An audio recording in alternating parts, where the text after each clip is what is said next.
Alors nous sommes dans la plaine de la Garonne, dans le cadre de travaux d'aménagement du Technopole Agen-Garonne. Et dans ce cadre-là, des fouilles préventives sont réalisées par l'Institut national de recherche archéologique préventive, institut auquel j'appartiens. Donc ce travail-là, ça a consisté sur les 250 hectares du Technopole à d'abord réaliser des sondages, ce qui a été fait par mon collègue Christophe Ourloubet. Et les résultats de ces sondages ont été expertisés par le service régional de l'archéologie qui a décidé qu'il était intéressant de procéder à un certain nombre de fouilles sur différents secteurs au sein de ce technopole.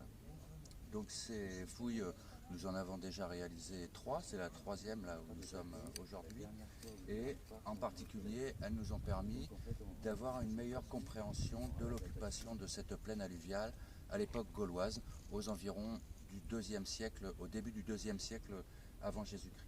Donc dans cette plaine, nous avons retrouvé de grands fossés rectilignes qui indiquent que dès le début du IIe siècle avant Jésus-Christ, il y a eu une planification de l'urbanisation, une proto-urbanisation dans la plaine alluviale.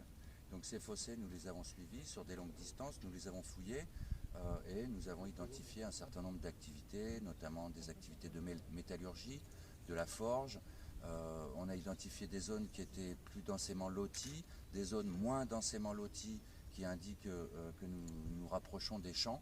Et c'est précisément le secteur où nous sommes ici, où au milieu d'un champ d'époque gauloise, nous avons retrouvé une structure d'abord circulaire, puis quand nous l'avons sondée, nous avons constaté qu'elle était carrée, et ce genre de structure s'interprète généralement comme un puits. Et donc on a vérifié cette hypothèse en réalisant ce grand déblai que vous voyez ici, qui nous a très vite confirmé l'existence de ce puits que l'on voit au fond de cette jolie pyramide inversée que vous avez là.